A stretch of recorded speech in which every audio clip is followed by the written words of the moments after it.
जब कर्ब बला में नवासाए रसूल का सर काटा गया तो एक कोहराम बरपा हो गया, जमीन सोगवार हो गई, सूरज को ग्रहण लग गया, आसमान सुर्ख हो गया, बैतुल मुकद्दस की जमीन से खून उभर आया, खाना काबा हिलने लगा, रसूल अल्लाह की कब्र मुबारक सुर्ख हो गई, यजीद का महल हिलने लगा।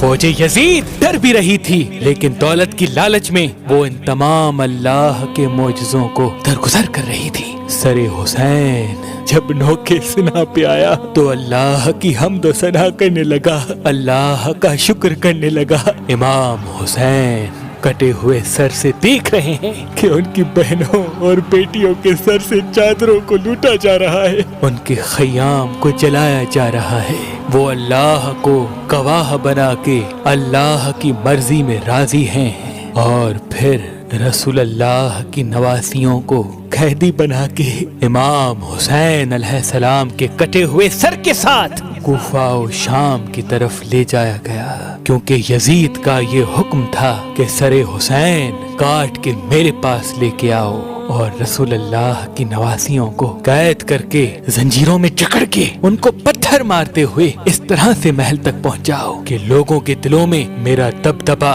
कायम रहे। तारीख ने लिखा, रसूल अल्लाह के खानदान के छोटे बच्चे ऊंटों के साथ बांधे गए और यूं ये काफिला चलता रहा।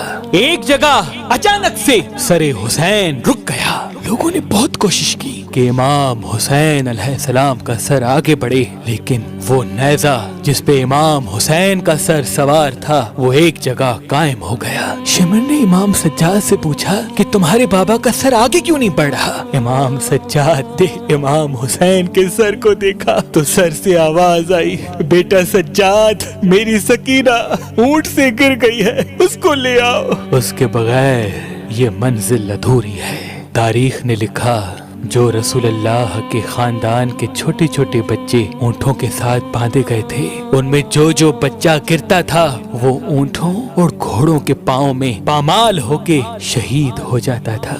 आज भी उन सादात की कब्रें कूफा और शाम के रास्ते में बनी हुई है। ये काफिला चल ही रहा था कि इतने में बारिश हो गई। फौजे यजीद ने देखा कि आसपास तो कोई शहर ही नहीं। दूर एक गिरजाघर उनको नजर आया। वो करीब गए और कहने लगे, हम वक्त के हाकिम के फौजी हैं, हम एक रात यहाँ आराम करेंगे। उस चर्च के पादरी ने जब उस काफिले को देखा कि बेपर्दा बीबियां हैं और एक नूरानी चेहरे वाला कैदी बीबियों के साथ जंजीरों में जकड़ा हुआ है और तमाम सर नौके नेज़ा पे सवार हैं, वो सरों पे नजर घुमाता रहा। कभी जॉन का सर देखे, कभी हुर का सर देखे, कभी कासिम का सर देखे, कभी अली अकबर का सर देखे। जब उस पादरी की निगाह अली असगर के छोटे सर पे पड़ी, वो चीख उठा और कहने लगा, ऐ लोगों, ये तो कुछ माँ का बच्चा है, इसने क्या जुर्म किया होगा कि इसका सर काट के नेज़े पे सवार किया। वो गुरूर और तकब्बुर में कहने लगे,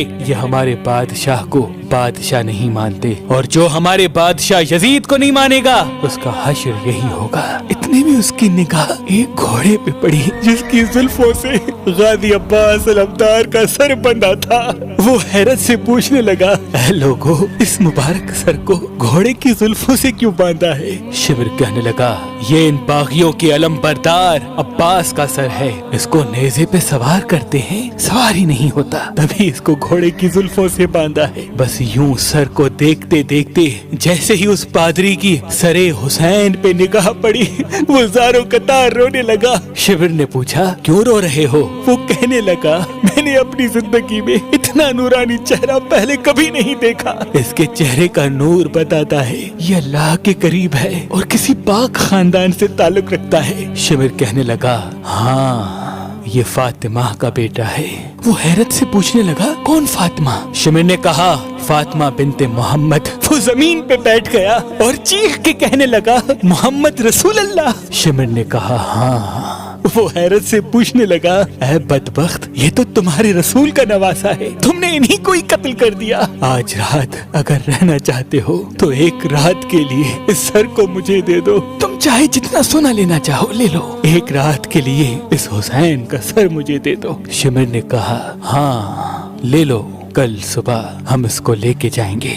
बस सरे हुसैन وہ جیسے ہی گرجا گھر لے کے گیا تو اس چہرے سے ایک نور ابھرنے لگا۔ وہ گھٹنوں پہ بیٹھ کے زارو قطار رو ہی رہا تھا۔ اتنے میں اس کی نابینا بیٹی قریب آ کے کہنے لگی، بابا آپ رو کیوں رہے ہیں؟ اس پادری نے کہا، اس سر کی زیارت کرو، یہ مقدس سر ہے۔ وہ نابینا اس کی بیٹی کہنے لگی، میں کیسے دیکھوں، میں تو آنکھوں سے اندھی ہوں۔ اس پادری نے کہا، اس مقدس سر کی زیارت کے لیے تم اللہ سے دعا مانگو، مجھے امید ہے اس سر کے صدقے اللہ تمہیں آنکھیں دے دے گا۔ بس وہ جیسے ہی دست ادب کو جوڑ کے اللہ سے دعا مانگنے لگی تو امام حسین کے چہرے سے نور ابھر کے اس نابینا عورت کی آنکھوں میں ٹھہر گیا اور یوں وہ دیکھنے لگی، خوش ہونے لگی۔ وہ بھی گھٹنوں پہ گر کے زارو قطار رونے لگی اور اپنے بابا سے کہنے لگی، بابا اس سر کے معجزے سے تو میری آنکھیں صحیح ہو گئی۔ یہ کیسے بدبخت لوگ ہیں جو ان ہستیوں کے سر کو کاٹ کے آئے ہیں۔ بس وہ روتے رہے